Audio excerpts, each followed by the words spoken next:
महोदय, माझ्या उद्योग विभागावर बोलत असताना माझ्या मतदारसंघामध्ये डायमंड इंडस्ट्रीज आहे, पण अध्यक्ष महोदय हे डायमंड वाले आता सुरत इथे शिफ्ट व्हायला लागलेले आहेत।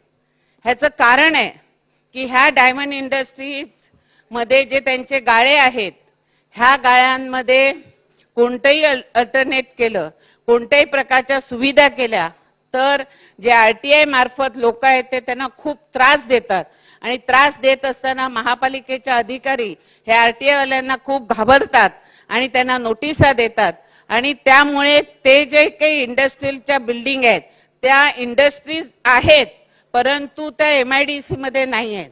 तर अशा ज्या काही इमारती आहेत त्यांना वाढीव एफएसआय देऊन त्या डेव्हलप करण्यासाठी उद्योग मंत्र्यांनी पुढाकार घ्यावा, जेणेकरून तिकडे आमचे जे डायमंड इंडस्ट्रीज आहेत त्या शिफ्ट होणार नाही आणि आमच्या कामगारांना रोजगार मिळेल। आपण मला बोलण्याची संधी दिली त्याबद्दल धन्यवाद।